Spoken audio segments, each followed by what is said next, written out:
upper half of the league, and the sixth in his second year as offensive coordinator is really, really good. Where he really screwed up was when he was in over his head as the head coach. So as long as he somehow doesn't run Matt Rule out of town and doesn't become, an interim coach or the next head coach of the Panthers, I don't really see the harm in the hire. It certainly fits when you look at some of the teams that Matt Rule has connections with throughout the league. The Giants are one of them, particularly that staff that had McAdoo in there. So it makes a lot of sense that he would be their pick there. Also, the Ravens have made a surprise firing. You may have seen this on my website if you go to thefootballsavant.com, but they fired defensive coordinator Don Wink Martindale. Just finished his fourth season as their defensive coordinator. During his first 3 years, the defense has, had the usual grit, blue-collared, tougher than you, gonna beat you up mentality that Baltimore has really been known for since it moved from Cleveland in the 90s. But this year, they struggled a little bit out of the gate. It wasn't a terrible year. Well, at least from what I saw, it didn't seem like a terrible year. But then I looked at the stats, and they ended up 19th in total defense. Clearly, there's a little disconnect there, and changes had to be made, so Martindale is out. Saw a report that they are targeting defensive coordinator Mike McDonald from Michigan, who was an assistant from Baltimore as recently as 2020, to replace him. And I've also seen that they've talked to a few other guys, but I still would think that McDonald is the favorite there. And there is now a 9th head coach opening in the NFL for the 2022 offseason. After 16 seasons and an incredible run as the Saints head coach, Sean Payton has decided to step away. He had a 92-minute press conference the other day discussing the move and said he's not sure what he'll do next. There's been a lot of speculation that media outlets, media networks will want him for their NFL coverage, particularly Fox if Troy Aikman moves to another network. That's all just speculation. And of course there has been the natural link to the Dallas Cowboys where Peyton was the passing game coordinator before he got the Saints job under Bill Parcells. And it's an area he's familiar with. One of the best coaches in the league. It'd be a home run hire. It'd make a lot of sense for both sides if he ended up there. I don't think they're going to fire Mike McCarthy now, but if the Cowboys do poorly next year, Peyton would probably be a name to watch out there, as would defensive coordinator Dan Quinn, who's over there. But again, it would make a lot of sense. It would be a homecoming for Peyton. He's got connections in the area, and it would be a home run hire for the Cowboys. Some have even said he could take a coordinator or front office position if he wants. I don't see that happening. I could see him being in front office. I don't see him taking a coordinator's spot. I think the media role seems like a better bet, and it would allow him to possibly go back into coaching, as we've seen with guys like Urban Meyer, Bob Stoops. He's young enough to not be totally done with coaching if he wants, but I would think that to return to coaching would have to be a near perfect situation. Defensive coordinator Dennis Allen is probably the top candidate to replace him. They've also requested interviews with Lions defensive coordinator Aaron Glenn, who was their secondary coach last season, and Buccaneers offensive coordinator Byron Leftwich, who, as you know, is a veteran NFL player himself. Wasn't a lot of news on the coaching front in terms of those 9 vacancies until this morning. I had written up an entirely different script, especially in this section that had said that we hadn't really heard much. But we got some movement this morning. The Denver Broncos have hired Packers offensive coordinator Nathaniel Hackett. It's a little bit of a surprise move, but he does have a substantial history in the league as an offensive coach.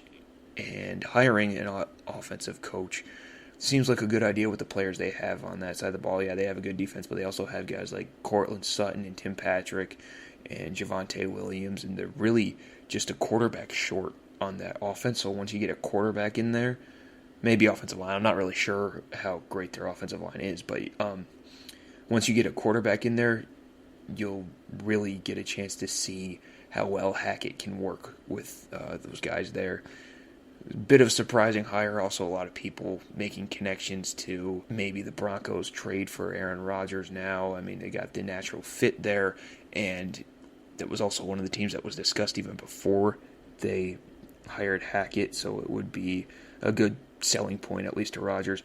And then we also got a hire from the Chicago Bears today. They selected Colts defensive coordinator Matt Eberflus. He is certainly a qualified head coach. Got a track record for building up linebackers, for developing linebackers. He built up a pretty good defense in Indy, especially against the run. But it's a little bit of a head-scratching fit in Chicago. The Bears' future clearly hinges largely on the success of what's going to be second-year quarterback Justin Fields, and it would have made a lot more sense to pair him with a offensive head coach like a Jim Caldwell.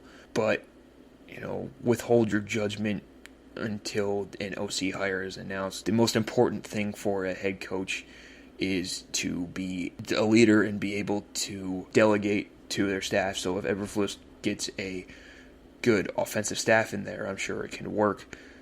Both of those guys were apparently in the running for the Jacksonville job, which now seems to be down to Byron Leftwich and Vic Fangio. We didn't even know that they had interviewed Fangio until earlier today. I'm not sure the Jaguars really know what they're doing there, and Leftwich, to me, is obviously the better hire. Not that Fangio is a bad coach or anything, it's just that you have guys like young offensive players, especially with Trevor Lawrence. What better way for him to come into his own than learning from a former 10-year NFL quarterback instead of a longtime defensive coordinator? He knows defenses, so he's going to be able to teach a quarterback what the defense is doing, but I would still rather have my quarterback learn from an offensive coach. Not sure if they're going to interview anybody else down there still, but that's where I've seen things there. Cowboys defensive coordinator Dan Quinn was finalist for a lot of jobs. I believe he interviewed for 6 teams. He's informed teams that he will be staying in Dallas. It's a huge win for Dallas, as he was expected to be a serious candidate for a lot of openings, especially with the Giants and the Vikings and the Broncos, who obviously went a different direction. Speaking of the Giants, they've made their general manager hire in Bill's assistant GM, Joe Shane, and they've recently interviewed both Bills coordinators, offensive coordinator Brian Dable, defensive coordinator Leslie Frazier, and they've also talked to their own defensive coordinator Patrick Graham.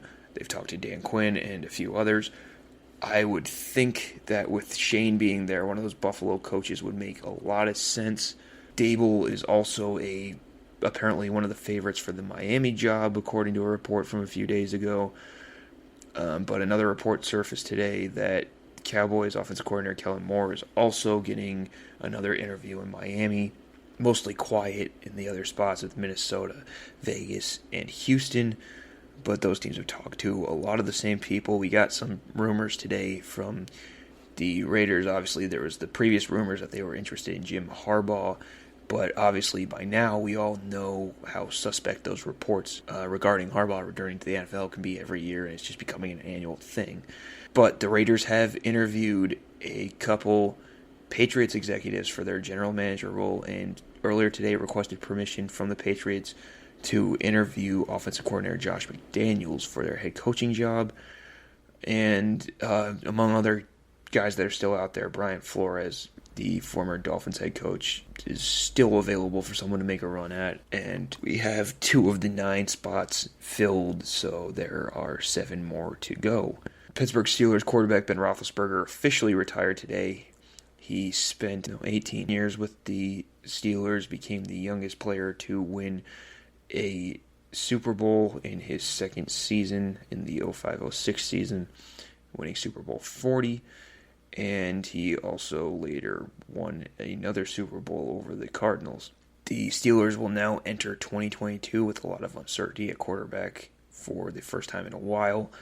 They will have Dwayne Haskins, a former first-round pick, and Mason Rudolph, who was a solid college quarterback and was a third-round pick on next year's roster. Neither one of those guys has been overly impressive in his career, though, so it's a big step back from Ben. It's also not a great draft class for drafting a quarterback, but they have been understandably linked to University of Pittsburgh quarterback Kenny Pickett, given the local ties there. 2 other big-name quarterbacks could also be joining Roethlisberger in retirement. Tom Brady and Aaron Rodgers have both said that they're going to take some time to think about the future. Brady has said his family will have an impact on his decision And at 44, he's getting near the end anyway, no matter how well he plays.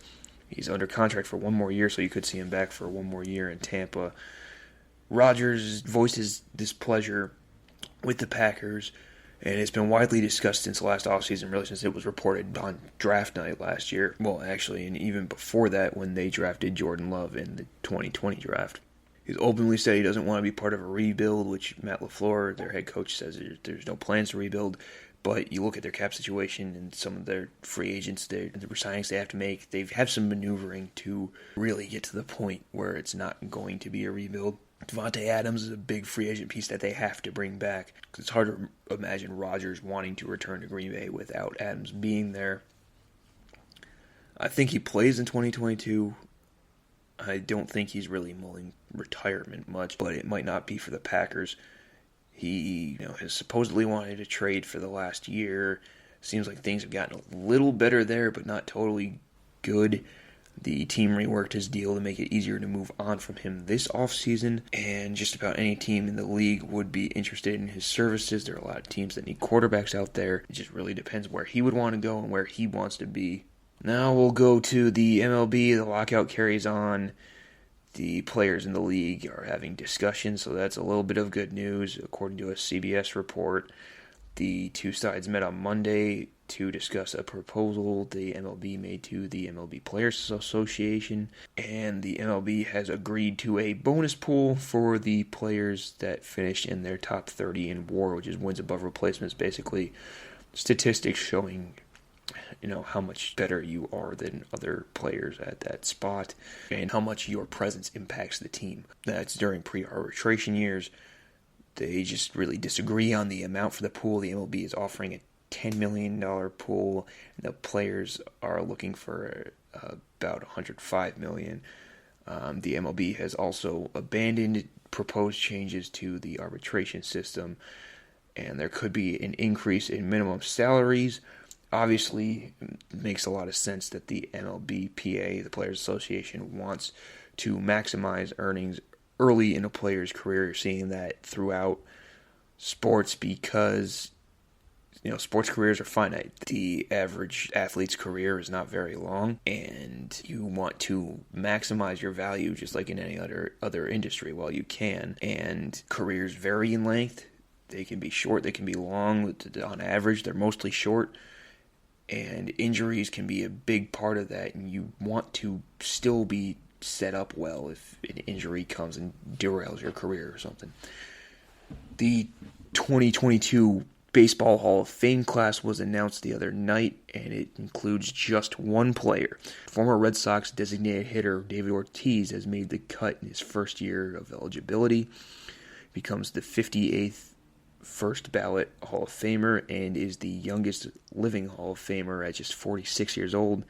He played 20 years, finished his career with a .286 batting average, 541 home runs, 10 All-Star selections, 3 World Series titles, and an AL MVP. His accomplishments certainly warrant selection, but a lot of people have made a big deal because of his positive PED test from 2003, kind of linking him in there with guys who didn't get in, like Barry Bonds, Roger Clemens, Sammy Sosa. For those three, this was the last year they could have been on the ballot. For Ortiz, I say, yeah, that could be a big argument, but he also played another 13 years after that with no PED issues and was still pretty much the same player. And that's the argument for Barry Bonds. Well, Clemens and Sosa, you can argue, cheated their way and became, Hall of Famers because of the steroids. Both Ortiz and Bonds played well when they weren't taking steroids. Before the steroid scandal, Bonds was a surefire Hall of Famer and would have been probably a first ballot Hall of Famer if he had never been connected to steroids. A lot of people say he was the best baseball player they've ever seen, steroids or not, and those accounts really should have gotten him in. College basketball, Louisville has mutually parted ways with head coach Chris Mack. Before moving to Louisville, Mack was the head coach at Xavier for 9 years and won 215 games and only lost to 97. The Xavier Musketeers went to the NCAA tournament in 8 of his 9 years and won 3 conference titles, 2 in